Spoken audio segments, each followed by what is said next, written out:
Aujourd'hui, c'est un épisode particulièrement poignant avec Océane. Quand une vie idéale, le couple parfait, le mariage, se voit remis en question. On n'a pas réussi à avoir d'enfants ensemble. Ma vie s'est effondrée à ce moment-là. Et au-delà de ma vie, c'est moi qui me suis totalement effondrée dans le sens où, mais je suis qui en fait ? Océane nous livre sans filtre son combat intérieur. Les gens ne s'en sont même pas rendus compte que j'allais si mal. J'ai fait des tentatives de suicide, personne ne le savait. Comment renaître de ses cendres ? Comment reconstruire sa vie et retrouver confiance en l'avenir ? Avec Océane, plonge dans un témoignage puissant où elle partage comment le cacao, une plante ancestrale, a été le déclencheur d'un profond changement dans sa vie dès la première prise.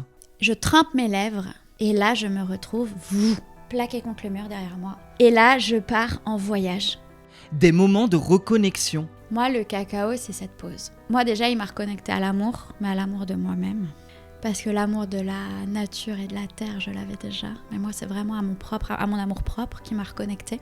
Et il m'a reconnectée à ma lignée. Avec Océane, on parle de la vie, ainsi que des limites des stages de développement personnel et de l'alignement. On n'est jamais complètement aligné. C'est pas possible d'être tous les jours, à chaque minute, à chaque seconde, d'être totalement aligné avec ce que tu fais. C'est pas la vie. La vie est faite de justement, de toutes ces couleurs, de toutes ces facettes. Prépare-toi à une bombe inattendue lâchée par Océane en plein milieu de notre échange. Je n'étais clairement pas prêt. Mais avant ça, je t'invite à laisser 5 étoiles sur Apple Podcast ou Spotify, un petit commentaire, un détail pour toi mais essentiel pour ce podcast. Merci à tous ceux qui l'ont déjà fait et qui contribuent à la croissance en tout cas de ce podcast. Merci vraiment. Et sur l'Instagram Osez by Nico, tu trouveras les vidéos pépites de cette interview. Bonne écoute. Salut Océane. Salut Nico. Comment te sens-tu aujourd'hui dans ta virée parisienne ? Bien. Ouais. Bien parce que je prends du temps. J'ai la chance d'être chez un ami qui prend énormément de soin de moi. Et du coup, c'est que du bonheur. Qu'on peut nommer Simon. Oui. Qui est également qui est mon meilleur ami. C'est ça. Et on est d'ailleurs chez lui. Donc on peut regarder cette décoration pour ceux qui sont sur YouTube en tout cas. Oui, parce qu'en podcast, on la voit pas la décoration, mais il y a une décoration sympa. Et c'est vrai, on est chez lui et il prend toujours soin de ses amis. C'est une de ses qualités en tout cas. Donc on le salue. Simon, que vous pouvez retrouver dans l'épisode 7 ou 8 du podcast d'ailleurs. Je dis ça en passant. C'est un épisode particulier parce que beaucoup de personnes m'ont posé des questions sur la diète cacao. La cure cacao, parce que les gens vont souvent me donner une diète, mais tu prenais que du cacao pendant 21 jours, incroyable. Donc on va en parler évidemment parce que bah oui, on a envie de comprendre davantage. Et moi je le dis souvent dans ce podcast, j'aime bien aussi être très sincère avec qui je suis. Et là j'ai fait cette diète avec toi, tu m'as accompagné, donc j'ai envie d'en savoir plus sur toi, même si on vient de passer 4 heures au resto. Mais on va en savoir plus pour tous ceux qui nous écoutent. Mais avant ça, j'aimerais te poser la question. Du coup, toi, regarde, là, t'es à Paris. On fait une soirée ce soir. Personne te connaît. Qu'est-ce que tu réponds si on te demande « Mais tiens, salut Océane, t'es qui ?» Eh ben, tu sais quoi, c'est trop bien. Parce que j'écoute tes podcasts. Et tu la poses, cette question. Et je me suis dit, OK. Du coup, moi, je vais être interviewée. Il va me poser la question. Donc, je me suis dit, OK, je prépare. Sauf que je ne sais pas préparer, donc voilà. Ouais. Je suis qui ? Eh ben, je suis un petit bout de femme qui aime la vie, mais qui aime la vie vraiment profondément. Et qui voit cette vie comme un jeu où souvent tu gagnes, souvent tu perds. Mais au final, on peut relancer les dés et ça relance une partie et on continue en fait. Et on met de la joie. On me dit souvent que j'ai un regard d'enfant. Ouais. J'ai ce regard d'enfant parce que je peux voir passer un papillon et je vais être là pendant 5 minutes devant le papillon qui est magnifique et qui est génial. Donc voilà, je suis ce petit bout de femme qui aime la vie, qui s'émerveille de tout et d'un rien. Et voilà. Et ce qui est génial, parce qu'on a même, tu vois, tout à l'heure au resto, quand on discutait, cette idée où tu me partageais, où tu aimes bien aller dans des endroits, dans des villes, dans des lieux, et juste tu flânes et tu profites de la vie. C'est quelque chose pour moi qui est difficile, et te voir en fait dans cette innocence quelque part et cette curiosité de la vie, c'est quelque chose qui t'a toujours marqué, ça ? Toujours. Moi j'ai cette chance, comme on en a discuté, j'ai cette chance d'avoir vraiment pu grandir dans une campagne, mais vraiment une grande campagne, avec peu de maisons, un petit village avec peu de maisons, tout ça. Donc moi, j'ai toujours été... on n'avait pas tout ce que les jeunes ont aujourd'hui. Je sais que mes cousins ont commencé à avoir la Play, non, c'était la Sega ou la Nintendo à l'époque, je crois. Et c'est des choses qui m'ont jamais attirée. Moi, j'ai jamais été portée par tout ça. Mais il fallait s'occuper tout de même. Et en fait, on s'occupait de rien, de bouts de bois, de cailloux, d'un petit ruisseau qui passe et tu fais des décos ou tu crées un... Moi, je créais un village pour des escargots, gamine. Ouais. C'était une passion. Je leur faisais un village complet. Ils avaient un peu d'eau, ils avaient des maisons, ils avaient des grottes, ils avaient... Enfin, voilà. Et en fait, je me suis toujours occupée, amusée, enrichie, en fait, de ce rien. Et qui, pourtant, est le tout. Tout ce qui nous entoure et tout ce qui est là. Donc je suis très déroutée quand je viens dans les villes parce que cette habitude de nature, de campagne est beaucoup moins là. Mais du coup, je pose mon regard sur les gens. Sur Paris, vous avez cette chance que, ce qu'on discutait aussi, cette chance que la culture, mais dans la rue. Je me suis vue regarder pendant 20 minutes un mec qui dansait sur un banc. Il n'y avait pas de musique. Il n'était pas bien habillé. Il n'y avait rien du côté spectacle ou mise en scène qu'on peut voir. Il était juste là. Et c'était magnifique. Et donc oui, je me suis toujours en fait... je ne sais pas l'expliquer, je ne sais pas... Mais ça a toujours été en moi. Ça a toujours été là de m'émerveiller d'un rien. De rester couché par terre à chercher les formes dans les nuages. Et on appelle ça, nous, le soir, quand tu as le coucher de soleil, on dit qu'il y a les dragons qui sortent. Et donc on cherchait les dragons dans le ciel, voilà, des choses bêtes, non, c'est pas le bon mot parce que c'est absolument pas bête, mais simple et d'un rien quoi. De toute façon, on va voir dans ton parcours qu'il y a eu un retour à la simplicité. Et justement, même avant de parler de ce que tu es devenu, tu es aussi prof de yoga, tu fais du breathwork, avec le bel accent. Je sais pas le dire non plus. Et tu fais les diètes cacao. Ouais. Et avant justement d'aller sur ce sujet-là et que tu nous expliques vraiment ce qu'est une diète cacao, je tease, bien évidemment.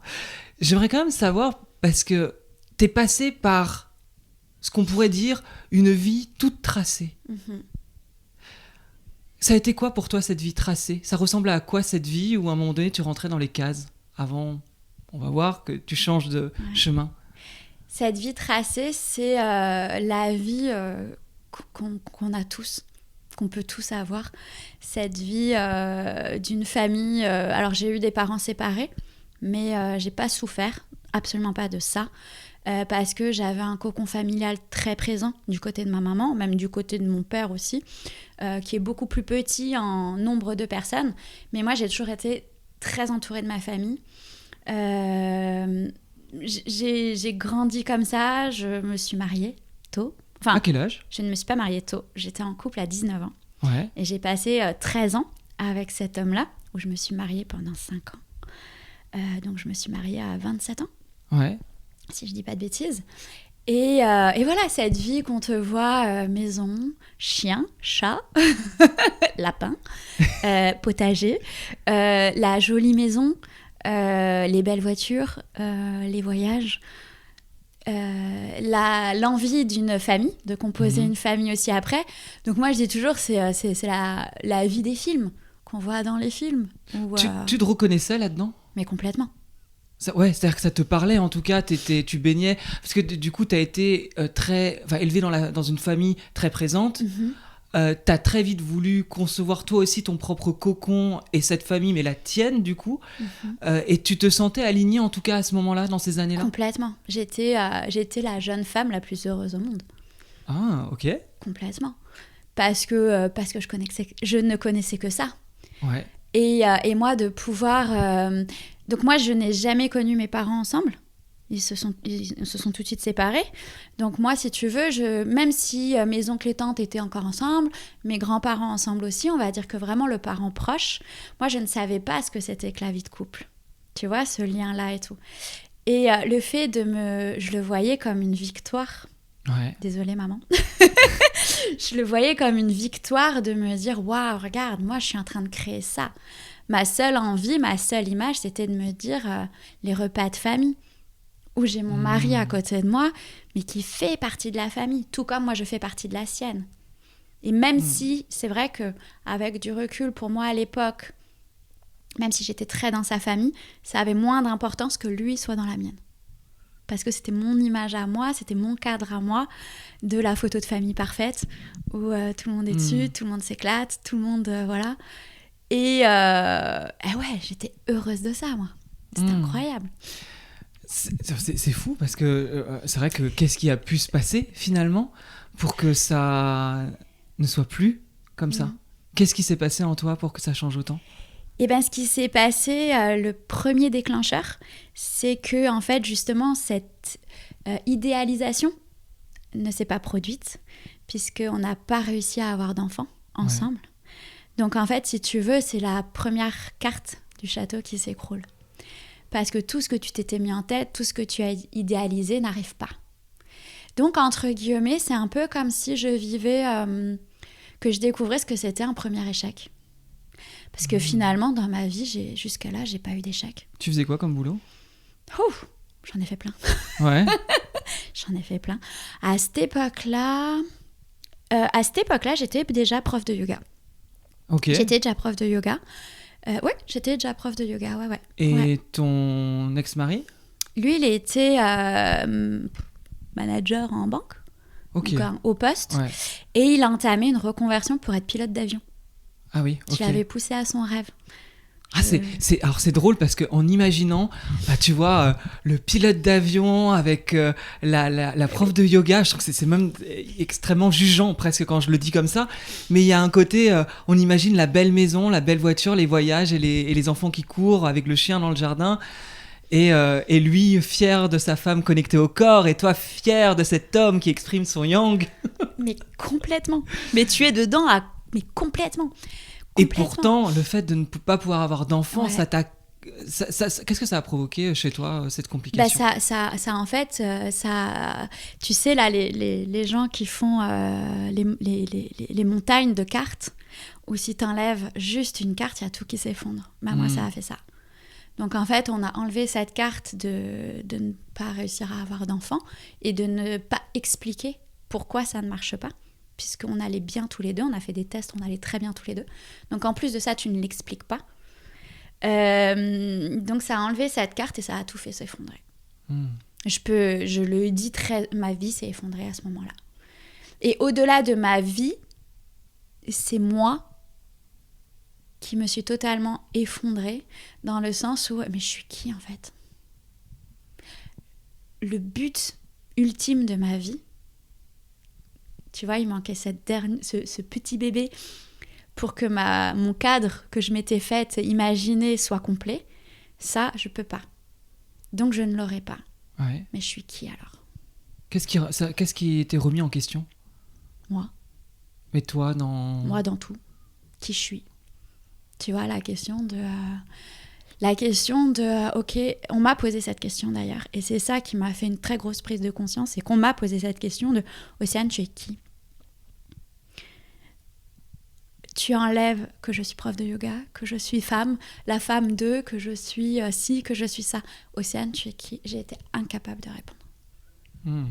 Tu vois, ce petit moment où tu me dis Océane avant, où je te dis je suis ce petit bout de femme qui m'émerveille, qui est ça, j'aurais pas pu te répondre avant.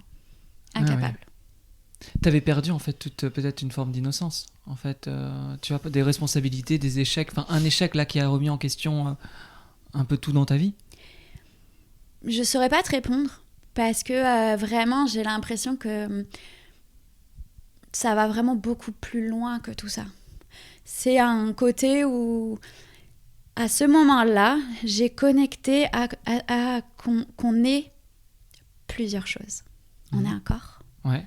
On est une âme, on est un esprit, on est des peurs, on est des croyances. J'ai connecté à ce qu'on était tout ça.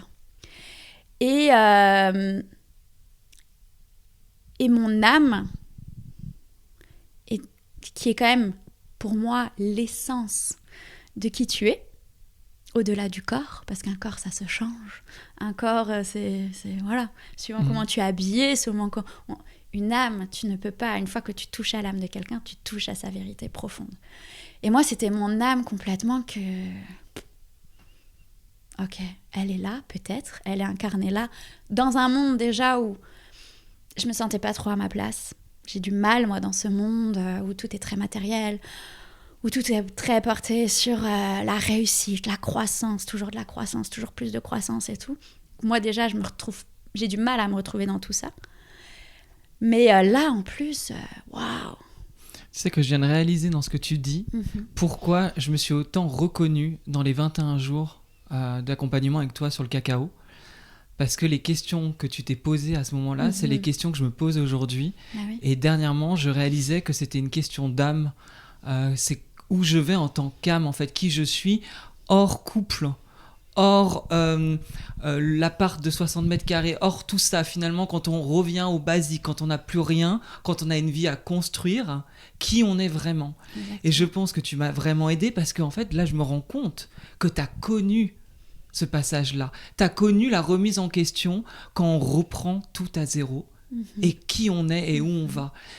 J'avais une vie rêvée et un grain de sable a tout fait effondrer parce que comment ça a évolué la relation dans le sens que, je sais pas, t'aurais pu te faire aider par la médecine, tu pouvais adopter.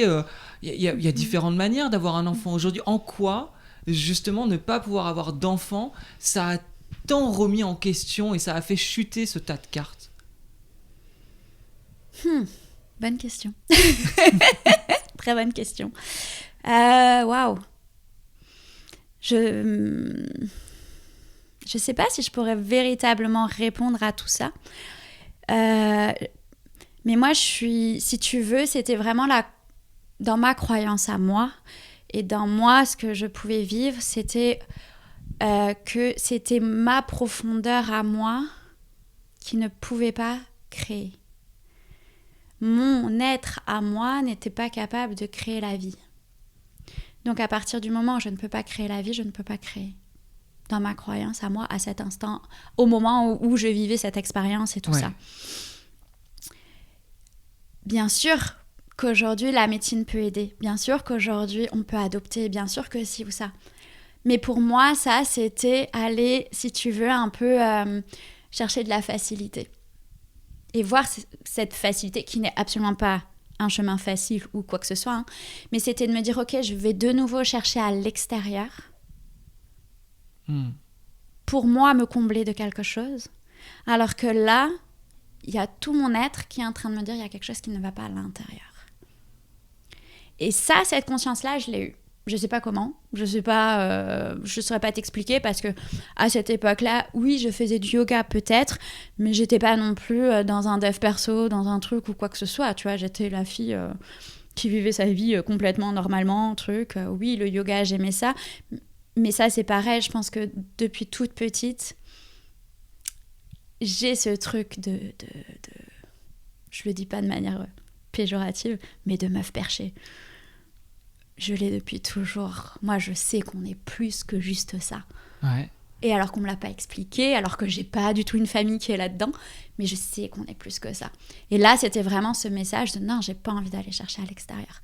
Et puis surtout qu'après, c'est des parcours, que ce soit l'adoption ou l'aide médicale des PMA et compagnie, mais qui est un parcours ultra difficile. Et là, c'était déjà trop difficile pour moi pour peut-être aller chercher encore plus de difficultés. J'avais pas les épaules. Qu'est-ce que du coup, ce renoncement à ce moment-là d'avoir un enfant t'a apporté par la suite? Comment les choses ont évolué? Eh ben, remise à zéro de tout. Je divorce. Enfin, je me sépare. Je divorce. Je quitte tout. Donc, je quitte... Bon, forcément, une séparation fait que quand tu vis ensemble, bah, tu quittes ton lieu de vie. Voilà. Je connais le problème. Voilà. Sauf que moi, en plus de ça, je me retrouve quasiment... Alors, c'est quasiment parce que c'est pas le cas, mais je me retrouve quasiment... J'ai pas d'amis. Puisque mes amis étaient ses amis à lui. En fait, je me retrouve avec rien. La seule chose qui me reste, c'est mon chien. Et c'est ma voiture. Ok. Je suis même pas sûre d'être partie avec un compte en banque. Ouais. Mais à t'écouter comme ça, j'ai l'impression que tu étais tellement dépendante Ouais. du rêve, Ouais. de cette vie sur papier glacé. Ouais. On a l'impression, enfin, même quand je t'entends parler, qu'il y avait cette famille soudée, ce mari et tout ce qui va avec, et là, de repartir à zéro totalement. T'es passé par un chaos, en fait. Chaos total, qui a duré 3 ans. 3 ans. 3 ans de chaos total. Alors après, 3 ans de chaos total qui ont ces vagues. Hein. Ouais. J'ai continué à vivre, j'ai continué à entreprendre des choses. Bien sûr que j'ai continué à faire des... Là, c'est une question aussi, je pense, de caractère et de personnalité. Moi, je suis pas... Et d'ailleurs, on me l'a pas appris. Nous, dans ma famille, on se plaint pas. Je suis pas quelqu'un qui me plaint. Je suis pas quelqu'un qui va rester sur mon sort, entre guillemets, à m'installer dans un canapé, à me dire de toute façon ma vie est merdique et je pourrais rien faire. Je suis toujours quelqu'un qui est en mouvement, je continue de vivre. Les gens ne s'en sont même pas rendus compte que j'allais si mal. J'ai fait des tentatives de suicide. Personne ne le savait. Et c'est après, quand j'ai osé poser des mots et osé parler de tout ça, ma mère est tombée de 10 étages. Elle s'est rendue compte de rien. Il voyait que j'allais pas bien. Mais tout comme tu pourrais te dire, bah oui, en même temps, 13 ans de vie commune, un mariage, un truc, bah oui, forcément, ça fait mal. Mais personne se doutait que c'était si profond et si loin. Et je voulais pas. Je voulais pas que les gens le voient. Parce que je ne voulais pas vivre les peurs des autres, je ne voulais pas vivre les expériences des autres, je ne voulais rien entendre. Je voulais être moi, avec ma douleur, avec ce que je traversais. Parce que je pense qu'encore une fois, dans mon inconscient au plus complet, hein, parce que au moment où c'était, je pourrais pas te dire que je voyais ça. Mais je pense que déjà, j'ai une envie de vivre qui est tout de même là et qui est puissance, qui est très présente. Et je pense que je savais que je m'en sortirais. La foi. Peut-être. Peut-être. Enfin, je te dis ça. Non, mais le jour J, j'avais 0 foi. Le jour où c'est arrivé ça, j'avais 0 foi. Hein. C'était, de toute façon, on est dans un monde de merde. Ma vie, c'est de la merde. Je suis femme. Je ne suis même pas capable d'être correctement une femme, puisque je ne peux pas donner la vie. Donc, je suis incapable d'être une femme. Je suis incapable de tout. Je suis pas capable de m'en sortir seule. Mais c'est que des croyances. C'est que des choses qu'on m'avait mis dans la tête. Donc, en fait, je sers à rien. Et je suis dans un monde que j'aime pas. Alors, en fait, pourquoi je reste là ? Ouais. Mais je suis quand même restée. Ouais. Je suis quand même restée. Là, on va plus dire que là où j'ai vraiment sombré, vraiment très profondément, avec l'envie de mourir très quotidienne, l'envie de ne plus être là très quotidienne, ça a duré 5 mois. 5 mois sur les 3 ans. Mais dans ces 5 mois-là, le déclic qui fait que je n'ai plus cette envie de mourir, je sais pas. J'en sais rien. Je l'explique pas. Je peux pas te la rationaliser. Là, je peux pas. Je peux pas. Je sais pas. Est-ce que c'est... Je sais pas, tu vas me donner ton avis. Est-ce que c'est pas les cycles de la vie ? Comme les saisons, il y a des cycles. J'ai le sentiment, moi aujourd'hui, justement, d'être passé par un chaos et d'en ressortir. Alors, j'ai essayé pas mal de choses. Ceux qui écoutent le podcast sont au courant. Mais j'ai l'impression aussi que c'est pas que ce que je fais, mais c'est aussi le fait que le temps passe. Le temps passe et qu'à un moment donné, un peu comme les saisons, et ben justement, il y a un printemps qui pointe le bout de son nez. Sauf que c'est pas comme une année saisonnière. On est beaucoup plus sur des fois 3 ans et on comprend pas pourquoi. Est-ce que tu penses que ça peut jouer ça dans l'évolution émotionnelle d'une personne ? Complètement. De toute façon, je pense que souvent on dit il suffit de regarder dehors ce que la nature fait pour comprendre tout. Parce que la nature, c'est mieux que tout. Elle sait exactement ce qu'elle doit faire. Elle sait ce qu'elle doit laisser mourir. Elle sait ce qu'elle doit faire naître. Regarde, il y a des endroits où tu te dis mais aucune vie n'est possible. Il y a des choses qui naissent. Il se passe quelque chose. Donc la nature, c'est mieux que tout. Et nous, on est cette nature. On en fait partie, sinon on ne serait pas là. On en fait partie de tout ça. Donc oui, je pense que ça, c'est quelque chose qu'on a peut-être de totalement inconscient, mais que nos cellules savent, que notre corps sait. nos cellules même, j'ai envie de dire, tu vois, que nos cellules savent, et que sans que toi, tu aies besoin de l'expliquer et de le placer dans ta tête pour le comprendre et autres, le travail a déjà été fait. Ouais. Parce que tes cellules sont connectées à tout. Ce qui est intéressant, c'est que tu vois, ces derniers temps, j'ai toujours des contacts dans l'entrepreneuriat, dans l'immobilier, et des entrepreneurs qui sont très, encore une fois, en tout cas dans le yang, dans je vais bien, je fonce et j'avance, et de me rendre compte que ces derniers temps, il y en avait certains qui n'allaient pas si bien. Alors, je me réjouis pas du fait qu'ils aillent pas bien, mais je me dis juste, même quand on donne l'image d'être un entrepreneur bourré de confiance en soi et de foncer sur l'autoroute, et en fait, des fois, si on n'est pas totalement aligné, on peut aussi avoir des questionnements où on se remet en question, et la réussite et l'argent ne fait clairement pas, en tout cas, n'apporte pas un bonheur sur une durée indéfinie. Mais bien sûr. Et au-delà de tout ça, c'est, tu vois, c'est encore une fois cette société, on l'appelle comme on veut, qui te dit que finalement, il y a du bien et du pas bien. Ça, c'est bien et ça, c'est pas bien. Pourquoi tu sais, ce côté, en fait, là, je suis pas complètement alignée. On n'est jamais complètement aligné. On ne l'est jamais. C'est pas possible d'être tous les jours, à chaque minute, à chaque seconde, d'être totalement aligné avec ce que tu fais. C'est pas ça, la vie.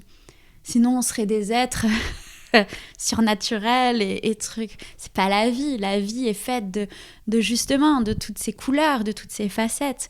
On n'est jamais complètement aligné. Et moi, je trouve que c'est un discours qu'on entend beaucoup dans le dev perso. Et moi, je trouve que c'est un gros bullshit. Et ça nous met une pression. En fait, t'as l'impression que tu n'es pas bien si tu n'es pas aligné. Mais personne n'est aligné H24 dans son quotidien, dans son truc. Mais bien sûr, bien sûr. Ta direction est alignée. Ton être peut être aligné. Mais tu vacilles d'émotions, tu vacilles de... Tu sais, moi, un jour, on m'a dit, toutes les minutes, on change d'émotion. Tout le temps. On va pas changer forcément l'émotion en elle-même, donc colère, joie, peur, peu importe. Mais en fait, ces émotions ont des fréquences. Ou une échelle, on va dire. Et en fait, toutes les minutes, même soit tu changes complètement d'émotion, soit en fait, c'est l'échelle de cette émotion qui va changer. T'imagines qu'alors, ça veut dire que toutes les minutes, tu changes ton degré ou carrément d'émotion, tu dois être aligné avec ça. Je sais plus comment on appelle ça, l'échelle. Il y a une échelle des émotions les plus basses aux émotions les plus hautes. Okay. Et je crois que ça part de la dépression, j'ai des émotions liées à la dépression, à la gratitude et l'amour inconditionnel. Okay. On en parlera aussi, je sais que tu as un sur l'amour inconditionnel. Je vais me faire des ennemis. Et je me souviens qu'il y avait une coach que j'avais eue qui avait expliqué, c'était un coaching de groupe, que quand on est dans une émotion basse, le but, c'est de l'augmenter. Donc si on est dans la tristesse, vaut mieux passer à la colère, qui est peut-être pas la meilleure émotion, mais qui est une émotion plus forte que la tristesse, qui, selon elle, te faisait rester dans un état un peu léthargique. Okay. Et la colère permettait de passer à un autre état. Et de comme ça, essayer de grimper dans l'échelle des émotions. Ça te parle ? Justement, en t'expliquant, j'étais en train de me demander est-ce que je l'avais fait, je ne sais pas, donc je vais te poser la question, est-ce que ça te parle, toi ? Pas du tout. Je m'en doutais. Pas du tout. Alors, non, c'est vague, là j'exagère, je viens de faire ma diva en disant ah, pas du tout. Non, là où en fait, c'est pourquoi faut changer d'émotion ? Pourquoi en fait ? Pourquoi juste ta tristesse, elle n'a pas le droit d'être là ? Pourquoi c'est mieux de passer d'une tristesse à une colère ? Qui a décidé que ce serait mieux de passer d'une tristesse à une colère ? Pourquoi en fait ? Pourquoi juste tu peux pas te dire je suis triste ? Et c'est pas mal. Tu vois, moi, cette échelle de dire qu'il y a des émotions qui ont un degré... Non, toutes les émotions pour moi sont linéaires, elles ont leur degré après. Mais à quel moment en fait ta colère serait mieux que ta tristesse ? Toute émotion est juste. Et je pense que justement, on est dans un monde aujourd'hui où on ne laisse pas de place aux émotions. Et là, ça me fait penser au cacao parce que c'est tout cet univers-là. Mais je me souviens lors de la diète cacao, où à un moment donné où j'étais pas bien, et ton invitation a été d'écrire une lettre à ma tristesse. Et j'étais incroyablement surpris de ce que j'ai écrit, de ce dialogue, parce que c'était un véritable dialogue que j'ai avec ma tristesse, posé sur le papier, et c'est quelque chose que je n'aurais jamais fait si tu n'avais pas été un soutien à me proposer de le faire, parce que jamais je me serais dit, je suis pas très bien, je vais me poser à mon bureau et écrire à ma tristesse. Écrire déjà à propos de la tristesse, et de voir qu'en fait, ça résonnait tellement, c'était tellement juste, c'était tellement fluide, et de pouvoir prendre du recul sur qu'est-ce qui me ferait du bien à moi, et non en écoutant un coach. Et c'est absolument ça, génial, je trouve, dans cet accompagnement que tu peux faire, c'est que c'est pas un coach qui te dit quoi faire, c'est des questions adaptées à la personne, pour que la personne trouve ses propres réponses, et vu que tu scannes tellement bien le besoin et les problématiques de la personne, en tout cas, moi c'est comme ça que je l'ai vécu, bah, du coup c'était fluide, quoi. Qu'est-ce qui t'a amené à travailler avec le cacao ? Attends, avant ça, parce que ça c'est une question, on me la pose souvent. C'est quoi le cacao ? C'est tout le temps. C'est quoi le cacao ? C'est quoi le cacao ? Le cacao est une plante. Ouais. Voilà. Dont, en général, on pense tous la connaître, puisque on a tous bu du chocolat chaud. Ouais. On a tous mangé du chocolat. On a tous, enfin voilà. Donc on pense la connaître. Donc c'est une plante donc dans un arbre qui donne une grosse cabosse. On appelle ça la cabosse. Et dedans, tu as un fruit. Donc tu as un fruit qui... T'as déjà goûté ou pas ? Non. Moi je trouve qu'il y a un peu une texture et un peu un goût comme le litchi. Ouais, ça me fait beaucoup penser au litchi, mais en grand. Tu vois, c'est pas le petit, c'est vraiment grand. Et là-dedans, tu as des graines, des fèves, les fèves de cacao. Et ces fèves-là, donc du coup, on va les sortir, on va les nettoyer pour qu'il n'y ait plus le fruit autour, ou on peut laisser le fruit, et on va les faire sécher. Donc le mieux est de les faire sécher de la manière la plus naturelle, en utilisant les éléments que le soleil et le vent pour la faire sécher. Si on laisse le fruit, il y a une espèce de petite fermentation qui se fait, donc qui peut donner des saveurs différentes, qu'on va plus utiliser là dans les chocolats, parce que ça va ramener des goûts, des goûts au chocolat. Et ensuite, c'est donc tu as une petite peau autour qui protège, on va enlever cette peau. Et ensuite, donc, tu as la graine. Donc, comme on a plus tendance à voir le café. C'est vrai que le cacao, la graine, la fève, on la voit pas beaucoup. Par contre, on voit le café. Donc, ça ressemble un petit peu à ça. Et on va travailler cette fève pour en faire un aspect un peu pâteux, liquide, qui te donne le chocolat, qui te donne tout ça. Et qui durcit de manière naturelle pour te donner ta fameuse, par exemple, tablette de chocolat. Sauf que nous, dans le cacao que j'utilise et de la manière dont je l'utilise, c'est de nouveau placer tout un aspect sacré. Okay, un aspect sacré de j'ai une plante, je me connecte à ce tout, à cet univers que nous on aurait tendance à appeler Pachamama, à tout cet univers-là de vivant, d'amour, de connexion, de vibration, on peut y mettre tous les mots qu'on a envie. Du coup, non, on ne transforme absolument pas la fève. Donc, on la transforme, mais on n'y rajoute rien. Dans ton chocolat, dans le cacao qu'on connaît tous, au final, il y a plus de sucre, souvent, que de cacao en lui-même.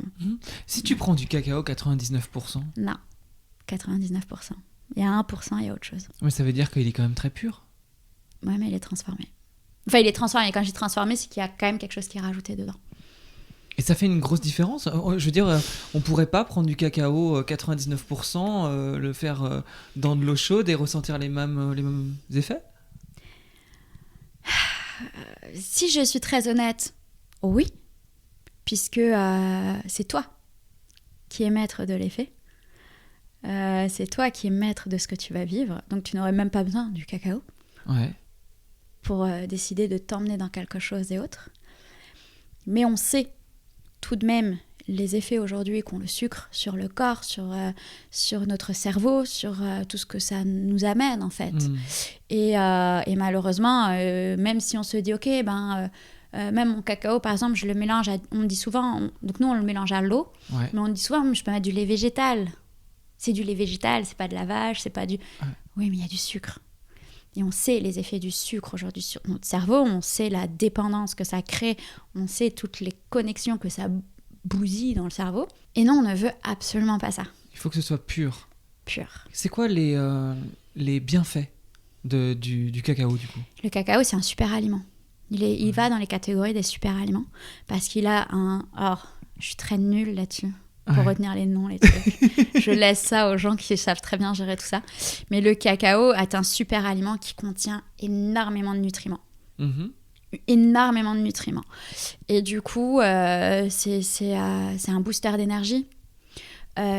Si tu veux, dans les super aliments, en fait, on considère super aliments, donc ces choses-là qui ont plein de nutriments, mais que le corps sait emmagasiner, qui sait prendre. Parce que souvent, on va faire des cures de fer, de trucs et tout, mais en fait, notre corps, il l'intègre pas du tout, parce que c'est pas naturel, parce que c'est pas... Voilà, il l'intègre pas comme ça. Donc là, ça fait partie de ces super aliments qui s'intègrent complètement à ton corps et qui te boostent, qui te donnent tout ce dont tu as besoin. Pas tout, mais qui te donnent beaucoup de choses dont tu as besoin et tout ça. Spirituellement? C'est-à-dire? Qu'est-ce qu'il apporte spirituellement? Il peut apporter plein de choses. Il peut apporter énormément de choses. Tout dépend, en fait, toi, l'intention que tu mets derrière. Si tu veux, on va dire que y a une généralité. On parle du cacao comme la médecine du cœur. On en parle comme la médecine du cœur et la médecine des émotions.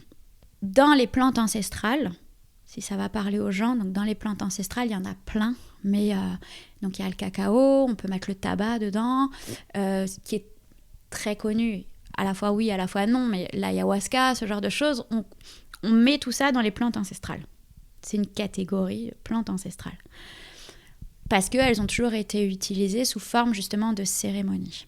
On les utilisait pour des cérémonies, soit pour bénir des endroits, bénir des moments. Tu vois, le cacao, il était utilisé pour la bénédiction justement du couple. Avant un mariage, on bénissait les gens avec le cacao là-dessus, pour des naissances, pour quelqu'un, un nouveau couple qui s'installe dans un foyer. Donc on mettait du cacao un peu partout dans ce foyer pour le bénir. Voilà. À l'époque des Mayas, le cacao, la fève de cacao avait plus de valeur que l'or. Ok. Donc voilà, ça en faisait vraiment quelque chose de très important en fait dans leur civilisation à eux. Qu'est-ce qui t'apporte toi le cacao dans ton rituel peut-être alors je veux pas quotidien, mais en tout cas quand tu l'utilises, quand tu le bois? Moi le cacao c'est cette pause. Moi c'est une pause où on dit toujours quand on accompagne, c'est toujours le cordonnier le plus mal chaussé. Ouais. Voilà. Mais très clairement, c'est pareil partout. Donc moi, c'est vraiment... moi déjà, il m'a reconnectée à l'amour, mais à l'amour de moi-même. Parce que l'amour de la nature et de la terre, je l'avais déjà. Mais moi, c'est vraiment à mon amour propre qui m'a reconnectée. Et il m'a reconnectée à ma lignée. Parce que souvent, donc, on parlait du... À ta lignée, hein. Oui. Pas ta lignée, une ma lignée. Ma lignée, mes ancêtres. Ah, à ta lignée. Ok. Mes ancêtres. Ouais, oui, okay, non, pas à ma lignée. Forcément. Non, mais tu sais quoi deux. Les deux. Aux deux. Ce qui t'aligne aussi, mais à ma lignée, mes ancêtres. Ouais. Et même aux personnes qui sont encore là en vie. Et voilà. Mais donc, on dit du cacao que c'est la médecine du cœur, puisqu'elle ouvre le cœur. On dit d'elle que c'est les émotions. Elle te met face à tes émotions. Et c'est la connexion à la terre, c'est la connexion aux ancêtres, c'est le lien aux autres, le lien à soi, le lien au tout. Ouais. Donc moi, quand je suis dans mon cacao, c'est comme si je mets tout sur pause. Je mets tout sur pause. Moi, je continue de bouger, comme dans les films où c'est Matrix, il y a tout qui s'arrête, mais moi, je continue de bouger, je suis là. Mais sauf que j'ai plus toutes ces distractions autour de moi, tous ces petits bruits qui pourraient pas m'aller, ces sensations, ces trucs. Non, je suis là. C'est tellement ce que je suis venu chercher quand je t'ai contacté, puisque pour la petite histoire, c'est donc mon meilleur ami Simon, chez qui on est actuellement. C'est drôle parce qu'il faisait, on est chez lui, et il avait commencé à faire ces fameuses cures de cacao, enfin cette diète. Pourquoi diète ? Parce que c'est pas. Pourquoi diète ? Ça pourrait être cure. Enfin. Pourquoi diète ? Parce que souvent on me dit diète, mais pour les gens quand on parle de diète, souvent c'est un régime, genre. C'est vrai, ouais, c'est vrai. Je le saurais pas. Ok, bon, sachez que diète cacao n'est pas égal à on mange du cacao toute la journée. Non. C'est uniquement un rituel tous les matins. Mais du coup, quand Simon faisait cette diète cacao de 21 jours, bon, je regardais ça avec un peu de curiosité. Comme Simon est assez précurseur, en tout cas sur ce qu'il essaye. C'est un peu lui qui m'a amené à faire de l'ayahuasca et à être un peu dans ce milieu chamanique, là où j'ai quand même quelque chose de très terre-à-terre, de très yang, de très... oui, enfin, de l'action. Et puis à l'époque, j'étais dans l'immobilier très pur, donc on était loin de ce podcast où je parlerais de cacao et d'écoute intérieure. Mais comme quoi, c'est bien aussi de montrer qu'on change, qu'on évolue, et que l'un n'empêche pas l'autre, d'ailleurs, pour le coup. Voilà, et que tu peux continuer complètement à être dans l'immobilier. Oui. Tout en faisant du cacao. Exactement. Et ça, c'est important de le dire aussi, pour le coup. Et donc, quand il m'en parlait, c'est vrai qu'il m'avait donné envie. Et forcément, quand... Moi, il s'est passé plein de choses. J'ai été voir Ella Schaeffer, que j'ai interviewée à Londres. Une interview que je n'ai toujours pas sortie. C'est quand même dingue. Il faut que je la sorte à un moment donné, puisque je parlais déjà du cacao. Et elle me disait qu'elle avait essayé, qu'elle avait aimé, etc.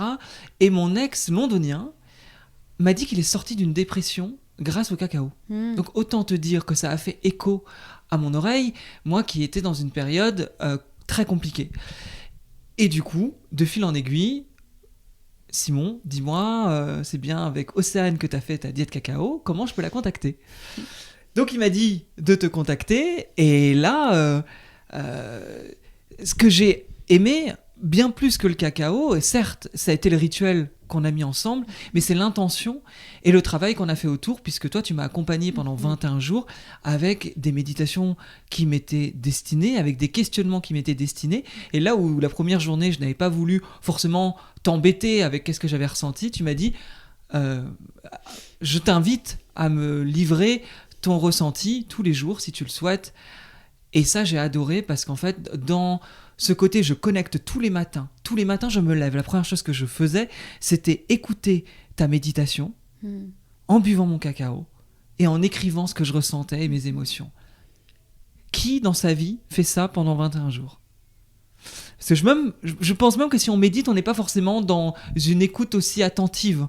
Puisque là, il y a ce côté où on prépare un rituel, donc on sait qu'on va se mettre en condition, on se met en condition, on médite sur une méditation qui m'était destinée par rapport à ma problématique.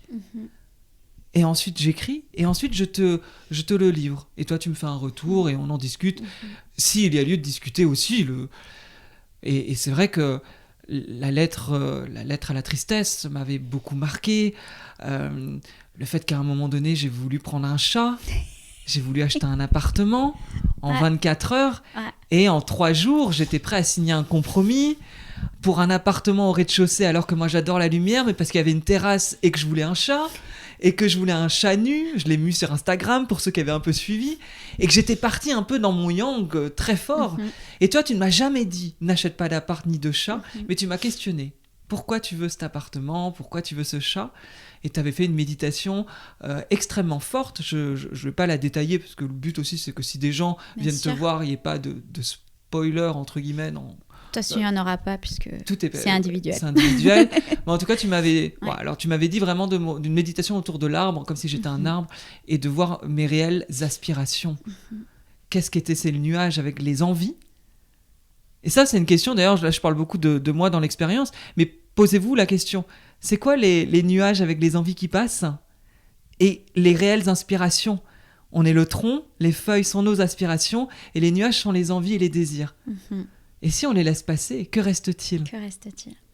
Et tout ça, ça m'avait fait comprendre, et j'en ai parlé dernièrement sur le podcast, que c'est aussi grâce finalement à cette diète cacao avec toi que j'ai conscientisé, c'est-à-dire que je le savais un peu avec ma thérapeute, etc.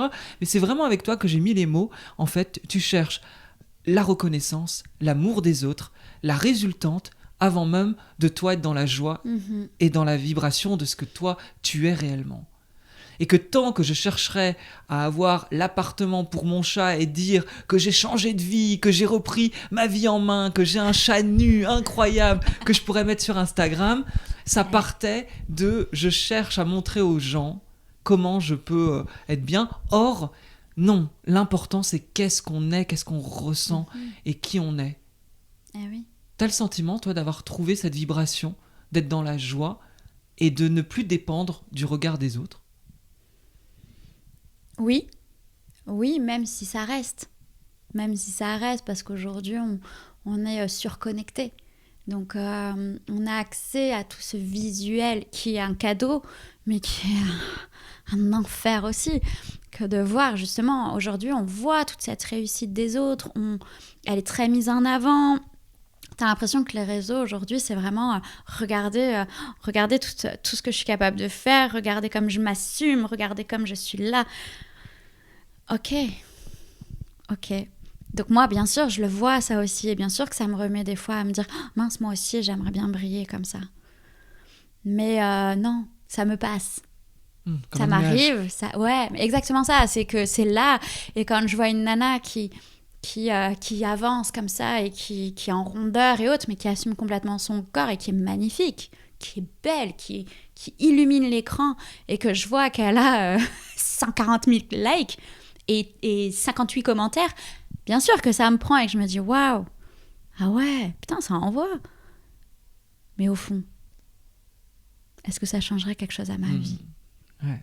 Parce qu'au final, c'est chouette que l'extérieur voit tout ça.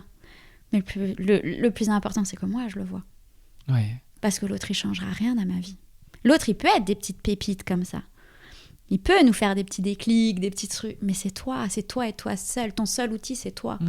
Donc super, l'extérieur. Merci. Merci de me mettre en miroir. Merci de me montrer des choses et autres. Mais tant que je suis moi, ok, avec ce qui se passe et ce qui est, bah, c'est le plus important. Et c'est le chemin le plus compliqué. Le cacao t'a aidé à sortir du chaos ou c'est arrivé bien après? Alors, le cacao est arrivé en même temps que je commençais à sombrer. Bon, alors là, on y croit pas. Ouais. J'ai dans ma tête une genre de voix qui me dit cacao. T'en avais déjà entendu parler? Pas du tout. Pas du tout, je ne savais pas et je ne comprenais pas. Pour moi, je suis la plus mauvaise des consommatrices. Moi, j'aime les chocolats. Moi, je suis fan du crunch. J'aime le crunch. Et si tu me dis, viens, on se fait un chocolat chaud, je vais te mettre du Nesquik ou du truc, ou je sais pas s'il faut citer des marques ou pas, mais moi, je te mets tout ça, tu vois. Donc moi, quand on me dit cacao, bah, je pense à ça. Les cacaos un peu plus purs, pour faire de la poudre, enfin qui sont en poudre, mais je les trouve horribles. C'est amer, ça n'a pas de goût, donc qu'est-ce que je vais faire? Je vais mettre du miel pour me donner bonne conscience, mais je vais rajouter du sucre. Je vais mettre du sucre parce que c'est amer, c'est pas un moment plaisir en fait. Donc moi je connais le cacao comme ça. Et donc je questionne ma propre tête en me disant mais qu'est-ce que tu me veux? Pourquoi tu me parles de cacao? Et je sais pas. Et c'est marrant parce que je rentrais de Corse, je remontais en Alsace, et je m'arrêtais chez des amis à Annecy. Enfin bref, voilà mon petit trajet. Et à l'époque, j'ai encore Facebook. Et j'ouvre mon Facebook et puis je vois la cérémonie, un event, tu sais, qui vient, cérémonie du cacao, à Annecy, le jour même où j'y suis. Je me dis, mais c'est quoi ce bordel? Cérémonie du cacao. Moi, je suis pas du genre à aller fouiller sur Internet. Parce que... Voilà, c'est pas des trucs où j'aime faire. Je préfère me faire ma propre opinion et j'aime expérimenter. Donc, je vois ce truc, je dis, bon, bah, je vais y aller. Ça fait que me dire cacao. Là, je vois une cérémonie cacao comme par hasard quand j'y suis. J'y vais, j'appelle mes amis. La cérémonie cacao, vous savez ce que c'est? Non. Ça vous dit? Ils me font confiance. Je me dis, vas-y, on y va. Allez, on y va à 3. Donc là, on rentre dans un super beau lieu à Annecy. Et je vois, en fait, la nana a installé tout le truc en cercle. Donc avec les tapis en cercle, les coussins en cercle, la petite tasse. Et en fait, là, à l'époque, j'étais déjà donc suite au fait que je n'arrivais pas à être enceinte et tout ça, je suis rentrée dans les cercles de femmes de parole. Donc je me dis, ça ressemble à ça en fait. On va faire un cercle de parole, mais on prend le chouki. Comme on boit le thé ou le truc, tu vois. Je me dis, en fait, ça va être ça. Ok. On s'installe. Et là, la nana nous explique. Je me suis dit, mais je suis où? Sachant que pour truc, je suis pas une grosse buveuse d'alcool. Donc moi, être vraiment très bourrée ou autre, je sais pas trop ce que c'est. Je n'ai jamais pris de drogue de ma vie. Donc, tu vois, tous ces côtés-là et tout, moi, je ne sais pas quel effet ça fait. Je ne sais pas. Je ne fume pas. Voilà, je ne sais rien du tout ça.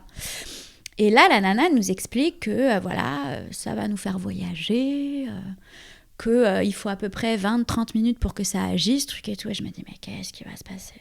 Je suis contrôlante. Ouais.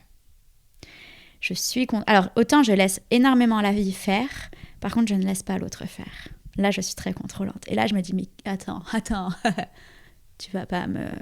Elle m'a mis quoi dans le cacao, t'as vu? Quelle drogue elle a mis là-dedans? Moi, j'ai pas signé pour, je suis pas OK.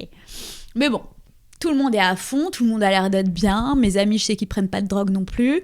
Au final, je retrouve une autre fille que je connais aussi, où je sais qu'elle est très, très cool, très truc. Je me dis, bon, si tout le monde est là, c'est que ça va bien se passer. Donc, elle nous met le cacao, elle nous explique tout le truc. Et là, à peine je vois mon cacao, donc tu sais, on prend toujours ce petit temps de connexion une fois qu'on l'a, on peut le sentir, vraiment, on se connecte. Et là, je sens mon corps qui entre dans une vibration. Tu vois, d'en reparler, j'ai les mains qui vibrent. Mon corps est rentré dans une vibration, mais intense. Je me suis vue vibrer à l'intérieur de partout. Ok. C'est quelque chose que ça, j'ai déjà connu quand souvent j'ai des émotions fortes ou quand j'ai pas envie de comprendre que je suis dans un truc perché. Je trempe mes lèvres et là, je me retrouve plaquée contre le mur derrière moi, les yeux comme ça, à ne plus pouvoir bouger. Sachant que normalement, il faut boire la tasse. Oui. J'ai trempé les lèvres. Ok. Et là, je pars en voyage. Alors que moi, je suis très compliquée à faire partir en voyage. Moi, les méditations, de visualisation, de trucs, c'est très compliqué pour moi. Je pars en voyage, je vois des choses, je vois des trucs. La nana, je ne l'entends pas. Donc, je ne sais absolument pas ce qu'elle a dit de toute la cérémonie qui dure quand même 2 heures. Ouais. J'ai cru comprendre qu'elle a fait danser les gens. Je n'ai pas bougé pendant 2 heures. Et en fait, tu as vu le Roi Lion? Oui. Tu as vu la comédie musicale du Roi Lion? Oui. Ok, je suis une grande fan. Ouais, je comprends. Rafiki, cette femme. Oui. Ok, j'ai elle qui arrive. Ok. C'est celle qui chante au début. Ouais, je te le ferai pas parce que je chante très mal, mais c'est celui où t'es déjà en train de pleurer juste parce qu'elle a lâché son premier... Et t'es déjà en train de chialer, tu vois, t'es déjà là, c'est génial. Et je la vois arriver vers moi, dans le même style, tu vois. Et là, je dis, oui, bon. Dans ma tête, tout se passe dans ma tête. Hein. Oui, bonjour. Je suis où? Qu'est-ce qui se passe? Quelle drogue on vient de me mettre où je ne suis pas au courant, en fait, de tout ça. Et elle se présente à moi et elle me dit, je suis Mama Cacao. Ok. Bien. Et je vais t'enseigner. T'es là aujourd'hui, tu vas recevoir un enseignement, donc écoute. Et voilà. Et j'ai passé 2 heures. Je peux pas te le conscientiser. J'ai passé 2 heures à recevoir un enseignement. Quel était cet enseignement? De comment on fait le cacao. Comment on crée les cérémonies de cacao. Quel est l'accompagnement, même s'il est très propre à chacun, mais quel est l'accompagnement que tu mets autour du cacao, tout ça. La magie du cacao. Donc, tu as amené finalement... Le cacao t'a appelé quelque part, et tu as amené ça dans ton quotidien de prof de yoga. Donc, tu avais déjà, tu sens un pied dans l'écoute du corps, etc. Oui. Tu sortais de ce chaos. Non, j'entrais dans ce chaos. Ah oui, t'entrais dans ce chaos. J'entrais dans ce cacao. Dans ce cacao. C'est un beau jeu de mots. J'entrais dans le cacao. J'entrais dans ce chaos. J'ai plongé J'ai plongé dans le chaos avec le cacao. Et t'as fallu quand même 3 ans pour t'en sortir. Ouais. En sachant que j'allais bien. Enfin, ma vie continuait autre, mais toujours avec un peu cette épée de Damoclès, tu sais, qui te traîne au-dessus de la tête, pendant 3 ans, ouais. Ouais. Et comme on le disait au début, de toute façon, c'est le cycle de la vie qui a fait que Complètement. t'as repris. J'aimerais qu'on revienne sur un point qu'on a évoqué. Je sais que après ta séparation, ou ben non, t'étais aussi en couple quand t'as fait un stage de développement personnel. Ouais. T'étais en couple. Oui. Hein, ouais.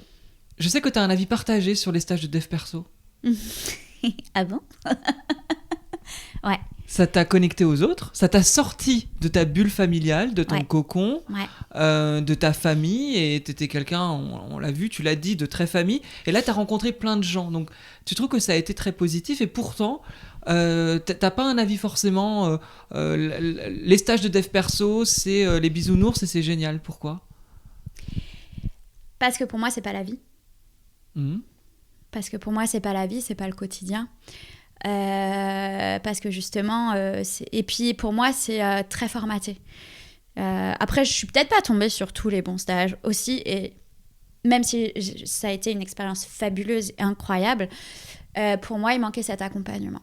Après, on a oublié de me dire que j'allais retourner dans la vie normale. On me l'a pas dit. Enfin, on me l'a pas dit. Tu vois, façon de parler. On m'a pas dit que j'allais retourner dans la vie normale. Imaginons, on est dans un film un peu surnaturel. Et c'est comme si, donc, t'as ta vie, ok, t'es qui tu es. Tu passes dans une machine. Tu passes dans une machine qui te remet à zéro. T'es un ordinateur, on te remet à zéro, on refait la mise à jour, tout est à zéro. Et puis, on te renvoie dans ta vie. Waouh. Bah ouais, ok, mais moi, je fais quoi de tout ça maintenant ? Et je le vis comment, en fait, tout ça ? Comme si tu t'es ouvert à un tel savoir, à une telle connaissance. Ouais, ok, mais j'en fais quoi ? Et très facilement, je sais pas si toi, tu as vécu ça, mais très facilement, tu aurais tendance à vouloir rejeter tout le monde, à te dire, mais les autres, ils ont rien compris. Les autres, ils sont dans le faux, moi, je suis dans le vrai. Sauf qu'après, tu apprends encore que tout le monde est dans son vrai. Tout le monde a son vrai. J'adore. Moi, je l'ai vécu pareil aussi. Hein. Ouais. C'était ce même stage de développement personnel, de effectivement penser que j'avais compris la vérité absolue. Et de vouloir la partager au plus grand nombre, de me prendre des barrières souvent par mes proches qui ne comprenaient pas mon euphorie face à ma nouvelle compréhension du monde, et de comprendre par la suite que tout le monde a raison. Bah ouais. Et ça, c'est assez fort quand tu comprends que tout le monde a raison et que t'as pas besoin d'aller contre les gens. Mais t'es en paix. Oui, c'est vrai. T'es en paix. Tu te dis presque, mais je jette enfin les armes, en fait. Ouais. J'arrête de me battre contre tout, en fait. Et juste, je suis là pour moi et je suis en paix. Parce qu'en fait, bah ouais, ma réalité... Et du coup, tu as cette paix aussi que de te dire l'autre ne pourra plus te remettre en doute. Parce que tu as compris qu'en fait, bah ouais, il peut dire que lui, sa vérité, c'est ça. Et c'est OK. Mais la mienne est la mienne. Donc, de un, en plus, tu ne te sens plus manipulé, attaqué ou autre. Et en plus de ça, toi, tu n'essayes plus d'attaquer, de manipuler ou autre. T'es en paix. Tu penses que l'introspection est nécessaire pour sortir du chaos ou trouver son alignement ? C'est même pas qu'elle est nécessaire pour sortir du chaos, elle est nécessaire tout le temps. Elle est nécessaire tout le temps parce de nouveau, on est dans ce monde où on est toujours à l'extérieur. On est toujours à l'extérieur, il faut toujours montrer. Pour avoir ton salaire, il faut que tu montres que tu viens à l'heure, il faut que tu montres que tu fais ton travail, il faut que tu montres que si. Pour être dans la société, il faut que tu montres que tu t'habilles. Imagine, tu sors nu dans la rue, on t'arrête, on te dit c'est pas normal. Ouais. Donc tu es toujours en train de montrer, alors que c'est revenir à soi, de se dire ok, j'ai décidé d'être dans ce monde. Je peux pas le rejeter. Parce que moi, j'ai décidé d'être là. Maintenant, moi, où est-ce que je me respecte ? Où est-ce que je suis OK ? Où est-ce que je suis pas OK ? Et ça, en sachant que ça, c'est important de revenir tout le temps là, parce que tu évolues. Donc, ce qui a été OK un jour ne l'est peut-être plus aujourd'hui. Ce qui n'a pas été OK un jour le devient peut-être. Enfin, voilà. Et tout ce chemin-là. Donc, l'introspection, c'est tout le temps. Je suis pas en train de dire qu'il faut devenir un moine bouddhiste. Hein. Je suis pas du tout en train de dire ça, mais juste revenir de temps en temps à soi. Et se dire, ok, là, je suis en train de vivre telle et telle situation. Il y a un truc qui se passe où je suis pas très à l'aise. Je reviens à moi. Je m'aligne. Est-ce que là, je suis en train de vivre un truc qui est ok ? Est-ce que je suis en train de vivre un truc qui est pas ok ? Comment je me sens ? Qu'est-ce qui se passe ? Qu'est-ce qui se truc ? Et c'est tout. Mais c'est du taf, hein. parce que c'est reprogrammer son système pour aller voir ça. Oui. Et c'est aller voir des trucs qu'on n'a pas forcément envie d'aller voir. C'est souvent ça de toute façon, et je me rends compte de tout ça malgré tout le travail que j'ai pu faire sur moi, que mine de rien des choses que je ne voulais pas voir, et c'est aujourd'hui en vraiment les attaquant de face que je peux les surmonter quelque part. Toi, t'en es où dans ta vie aujourd'hui ? Parce que donc t'es sortie du chaos, ça donc on l'a vu, tu continues tes activités, t'as divorcé, t'as quitté ta vie d'avant, t'as quitté ta vie sur papier de magazine, ta vie parfaite de magazine, et aujourd'hui tu vis sur ton île, enfin sur ton île, elle est pas qu'à toi, mais... Elle m'a adoptée cette île. Tu vis en Corse, tu fais ton petit bonhomme de chemin, comment tu te sens parce que t'as quel âge là ? 35 bientôt. Non, je vis très bien, c'est parce que c'est très bientôt. Enfin, j'aurai déjà 35 quand tu vas le sortir. Oui. Donc j'ai 35 ans.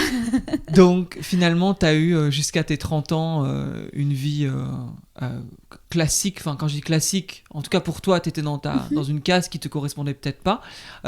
Aujourd'hui, comment tu es depuis que tu en es sortie et que tu vis seule et que tu as pris ta vie en main quelque part ? Aujourd'hui, je me découvre dans toutes mes facettes, de cette femme indépendante, abondante, rayonnante, enfin tout ce que tu veux. Et en même temps, je me vois, c'est assez drôle parce que souvent quand j'en parle avec des amis ou autres, je me vois, je dis toujours, je me vois très enfant. Et je me dis, c'est fou parce que j'ai l'impression de découvrir la vie à 35 ans. Enfin, là, à 35, mais à 33 ans, j'ai l'impression de découvrir la vie. Tu vois, des trucs cons, mais... Comme quoi ? J'ai appris à monter des meubles. Ouais. Enfin, j'ai appris, ça s'apprend pas. Tu suis la notice et tu montes, tu vois.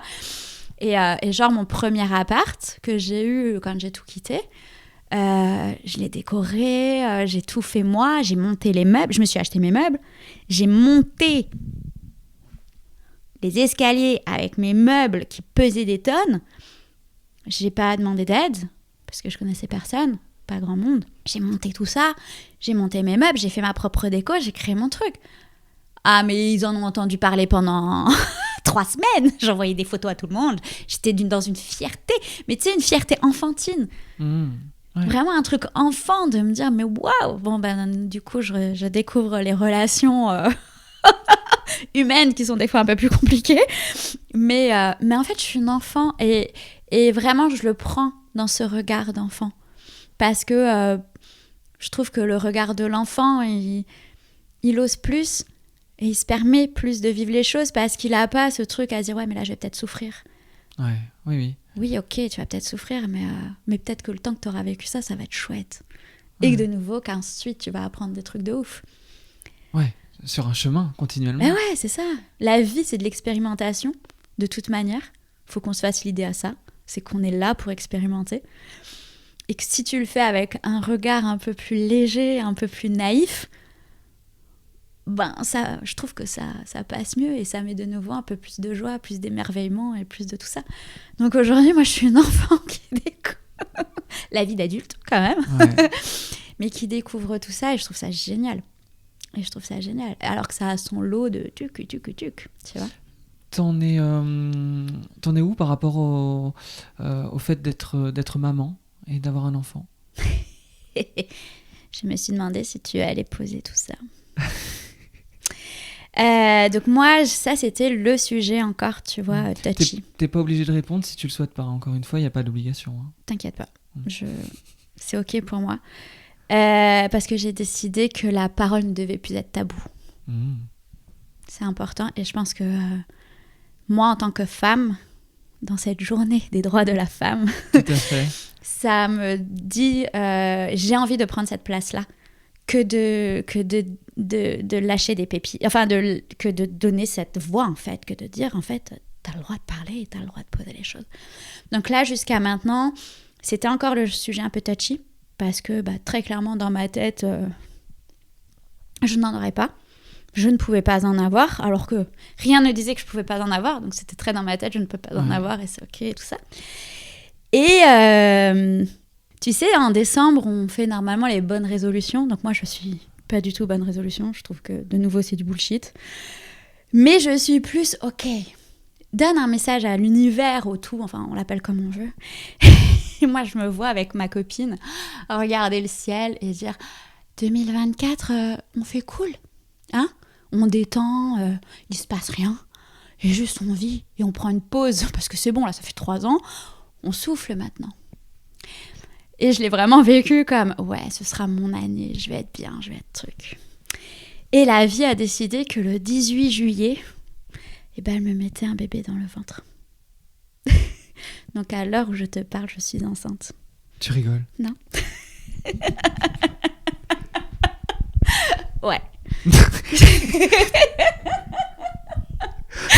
Surprise. Attends, j'étais pas vraie. J'étais pas prêt du tout. Ah la vache. Voilà. Non, Je suis enceinte. Bah, félicitations. Oh merci. Mais c'est un bébé que je ne garderai pas. Parce que c'est pas le moment. C'est ouf, hein. Ouais. C'est fou, hein. Mais merci, ouais. Hein, félicitations, je le prends très bien, t'inquiète pas. Mais c'est pas le moment. C'est pas le moment pour moi. Moi, je veux un enfant. Si je veux un enfant, je veux qu'il soit dans une famille. Je veux qu'il ait un papa. Je veux qu'il ait un papa et une maman, même si je ne suis pas dans le... Enfin, même si j'ai la conscience aussi qu'un couple ne dure peut-être pas. Mais je veux qu'il soit créé dans cet amour et dans cette envie partagée que d'avoir un enfant.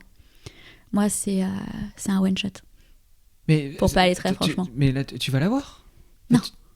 Tu vas... Je vais avorter. C'est ça? Oui, d'accord. Je vais avorter. Je vais avorter de ce petit être. Mais en tout cas, tu prends conscience? Parce que je comprends... Mais c'est le plus beau cadeau. Oui, tu prends conscience. Moi, je vis cette étape, mais avec un amour incroyable. Et je me sens chanceuse. Ça peut paraître très déroutant.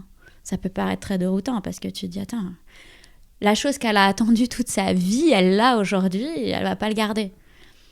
Mais moi, je vois juste la symbolique de putain, t'as traversé le chaos pendant 3 ans. T'as traversé le chaos, mais pas dans ce rôle de victime, à te laisser aller dans ce chaos, à aller chercher, à aller creuser. T'as pris cette merde, désolée du terme, t'as pris cette boue, tu l'as remuée, t'es allé voir, t'as plongé dedans. Waouh, mate la finalité de tout ça. C'est que ton corps est en harmonie aujourd'hui avec ton âme. Oh là là. C'est comme si je m'incarnais. Mm. C'est comme si aujourd'hui, enfin, j'étais incarnée, moi, tout entière, dans tous ces espaces, dans toutes ces facettes. Et tu es en plus là alignée avec l'idée de ne pas le garder. Totalement. Donc il y a quelque chose de très juste qui se joue là, j'ai le sentiment. Tu as l'air très apaisé quand on te parle. Complètement. C'est vraiment assez incroyable. Hein. C'est quand même assez... Même moi, hein, des fois, je me dis avec du recul, c'est ouf. Mais vraiment, j'y vois, j'en ai beaucoup d'amour, je lui parle. Je lui laisse de la place, je lui parle, je le remercie, je remercie mon corps, je remercie tout ça parce que ça me... C'est en train de déconstruire 6 ans de mal-être, en fait. C'est un renouveau, j'ai l'impression. Ouais. Un renouveau total, en fait, dans ta vie. Ouais, je pense que vraiment, véritablement, 2024 ne fait que commencer. Ça va créer... Ouais, je pense vraiment que là, il va y avoir un switch. Vraiment. Parce qu'aujourd'hui, je peux créer. Ouais. Finalement, la Océane qui avait le sentiment de ne pas pouvoir créer, qui avait l'impression de ne pas être une vraie femme. Bien sûr, je mets des guillemets et des énormes guillemets. Bien sûr. Aujourd'hui, déjà, tu aurais pu être une vraie femme et ne pas pouvoir avoir d'enfants. Mais la vie te montre que finalement, la croyance que tu avais au départ est erronée et qu'effectivement, tu as traversé quelque chose de très compliqué pour retrouver un alignement. Et la magie de la vie, finalement, débarque sans crier garde. Et qu'elle te le pose comme ça. Hein. Elle est taquine, c'est taquin quand même. Hein. La vie, elle est taquine. Hein. Parce qu'après, c'est sûr que j'ai eu ce questionnement de dire « Ouais, mais purée, pourquoi comme ça? Pourquoi... » Mince. Moi, je le veux, ce bébé. Enfin, tu vois, je le veux. Mais pas comme ça. Pas parce que j'ai cette conscience aussi que là, si je décide de le garder, c'est purement de l'égoïsme. C'est purement de l'égoïsme. Sauf que ce qu'il ne faut pas oublier, c'est que de moi, si je le garde, va sortir un être. Et si je veux être une bonne mère, pour moi, c'est lui dire, ok, je mets sur ton chemin aujourd'hui tout l'enseignement, tout ce que je peux, pour que toi, tu puisses t'épanouir et être. Aujourd'hui, je peux pas. Parce que je suis en train de me construire moi dans mon aspect professionnel. J'ai pas de situation amoureuse stable. Enfin voilà, je peux pas.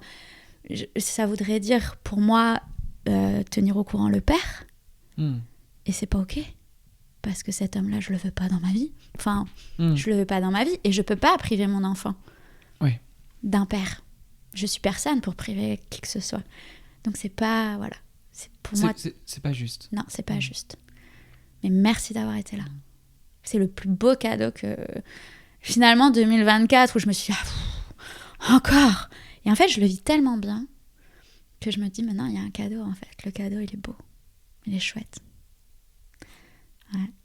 Qu'est-ce que t'as osé de plus grand dans ta vie ? T'as osé, mais qu'as-tu vraiment osé de plus grand ? Faire un bébé. C'était trop facile de la poser là, la question. Qu'est-ce que j'ai osé de plus grand dans ma vie ? Je pense que c'est vraiment juste... juste être là pour moi. Et juste oser. Parce que je sais qu'on a ce mot en commun. On a ce mot en commun. Où moi, j'appelle souvent mes retraites ose. Les instants ose. Je pense que c'est d'oser. Et d'oser sortir. Oser être rejeté peut-être de tout. Oser être abandonné. Oser mais vivre en fait. Et oser vivre et oser être moi. Et oser me amour inconditionnel, oser me mettre dans mon propre amour inconditionnel. Dans ton propre amour inconditionnel ? Ouais. C'est-à-dire ? Que c'est moi et moi, avant tout. Et oui, que, te choisir. Ouais, oui, voilà, exactement, me choisir. Et que si je veux donner à l'extérieur, je me donne d'abord à l'intérieur. C'est un peu égoïste, mais je trouve que l'égoïsme a sa place dans la vie. Parce qu'il faut être bien avant de pouvoir dire aux autres « sois bien ». Et j'ai la question de Tata Jacqueline. C'est la question de Tata Jacqueline. J'adore Tata Jacqueline. Et Tata Jacqueline, elle se demandait, parce que elle me disait quand elle a su que je recevais Océane, oui, encore une qui fait des cérémonies cacao et des séances cacao, et ça devient trop à la mode dans le monde du développement personnel. Et elle disait, moi, je comprends pas pourquoi il y a l'ayahuasca a pu être à la mode, le breathwork en ce moment est aussi un peu à la mode, et pourquoi il y a des tendances comme ça ? Qu'est-ce que tu réponds à Tata Jacqueline qui voit finalement un côté mode et très cyclique quelque part dans ces rituels ?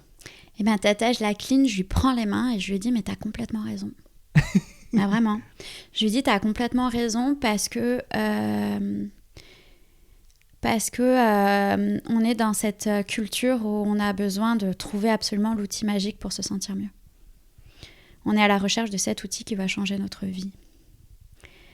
Alors que c'est pas l'outil qui va changer ta vie, c'est toi qui vas décider de changer ta vie.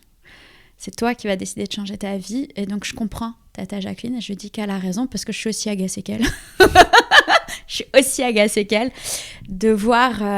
j'ai commencé à être agacée avec le yoga quand j'ai vu tout ce qu'on faisait du yoga. Du yoga bière, du yoga avec des chèvres, du yoga... Stop, en fait. Oh, arrêtez. Déjà, le yoga, de base, ce n'est même pas ce qu'on fait ici. C'est une philosophie de vie. Calmez-vous, en fait. Et on fait pareil aujourd'hui avec les plantes ancestrales. Donc là, moi, je suis dans un... Je jongle. Tous les jours, je jongle. Et justement, je vais chercher cette introspection pour m'aligner et que mon chemin reste aligné avec les plantes parce que je ne veux pas tomber dans cet ego de ouais, je touche aux plantes, je suis connectée aux plantes. Moi, je suis celle qui sait. Moi, je suis personne. Moi, je suis personne. La plante est venue à moi. J'ai une histoire d'amour avec cette plante, mais je sais pas pourquoi, je l'explique pas. Je l'amène aux gens, mais je l'amène aux gens comme un outil qui va leur permettre d'aller les voir eux. Donc moi, mes diètes, quand on a parlé de la diète par exemple, la diète que toi tu as expliquée, c'est moi qui l'ai créée comme ça. C'est Océane dans son expérience. Jamais je ne me permettrai d'aller... Quand tu me traites de coach, je le vis très mal. Parce que je me dis, mais je suis pas coach, je suis juste cette petite nana qui partage son expérience et qui a envie de la transmettre. Ouais.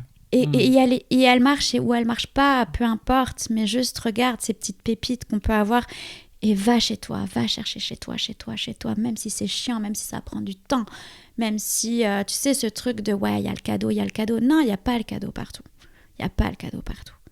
T'as le droit de dire que c'est horrible ce que t'es en train de vivre et que ça fait chier et que t'en as marre. T'as le droit de le dire et de le voir comme ça. Peut-être qu'il y aura un cadeau derrière, peut-être qu'il n'y en aura pas. Dire à une femme qui a été violée, vois le cadeau. C'est un manque de respect complet. Tu peux pas dire ça à quelqu'un qui a vécu ça. Il n'y a pas de cadeau derrière ça. Par contre, de cette expérience-là, qu'est-ce que tu peux transformer? Qu'est-ce que tu peux faire? Donc, je suis d'accord avec Tata Jacqueline il y en a marre qu'on veuille faire de l'argent sur tout, tu vois, c'est de nouveau ce côté à vouloir faire de l'argent sur tout, à vouloir toujours être dans ce truc de toujours plus. Viens, on fait moins et on revient au moins. Bien sûr qu'on a besoin d'argent dans cette société, bien sûr. Mais viens, on revient un petit peu à la vraie valeur des choses. Et moi, aujourd'hui, je suis très contente des gens que j'accompagne parce que je sens véritablement au fond de moi, même s'ils en ont pas toujours tout de suite conscience ou autre, qui sont alignés avec ce message-là. Viens, on fait moins. Merci en tout cas, Océane, pour l'heure qu'on a pu passer ensemble. Et j'espère que ça aura donné aux gens l'envie de tester le cacao sacré, qui, en tout cas pour moi, a été très impactant. S'ils veulent te retrouver, Une vie by Océane sur Instagram. Il y a le lien qui est juste en dessous de la vidéo, mais également du podcast. N'hésitez pas, si vous allez contacter Océane, de venir de ma part, donc de la part de Nico, Osé by Nico, parce qu'on aimerait bien voir justement s'il y a aussi des gens, là, si ça a pu vous inspirer, et comme ça, voir un peu la connexion de ce que ça vous a permis de comprendre, et la curiosité. Donc si vous allez voir Océane, venez de ma part. Comme ça, dites-lui que c'est de la part de Nico. Merci de tout ce partage entre nous. Oui, entre nous deux et entre les entre fleurs nous tous. Et entre tous ceux qui ont écouté, parce que tu m'as trimballé dans le chaos, dans des... Mais tu peux pas me balancer des nouvelles comme ça en plein milieu sans que je sois au courant, parce que vraiment, je tiens à le dire, moi, j'étais au courant de rien. Voilà, donc merci pour ce podcast, cet échange en tout cas avec toi qui était extrêmement riche, que j'ai adoré ce moment, et vraiment allez suivre Océane, parce que je trouve que c'est une très belle personne dans son unicité, qui a tant de choses à offrir. Merci. À très bientôt. C'est touchant. À très bientôt. Des bisous. Merci d'avoir écouté cet épisode jusqu'au bout. J'espère vraiment que l'échange avec Océane a pu te parler. Je trouve que elle a vraiment un parcours de vie atypique, et je me suis reconnu quelque part dans cet échange, puisqu'elle est passée par ce chaos quand on est dans une vie de couple, que tout semble parfait, et à un moment donné, on doit tout déconstruire pour se reconstruire. Et forcément, par ce quoi je suis passée, je me suis vraiment reconnu, et j'apprécie avoir ce genre d'échange, parce que ça peut te montrer que tout est possible, que même si tu passes par des moments difficiles, regarde comme la renaissance est presque inévitable, parce que oui, quand on arrive à aller si bas, on ne peut que remonter à un certain moment quand on va chercher notre puissance intérieure. Donc c'était vraiment un plaisir, et n'oublie pas que si tu souhaites faire peut-être être accompagné par Océane, de la contacter de ma part, donc de la contacter de la part de Nico, Osé by Nico. N'hésite pas, tu as son Instagram, Une vie by Océane, les liens sont dans la description. En tout cas, je te dis à très très très bientôt pour un nouvel épisode. Salut!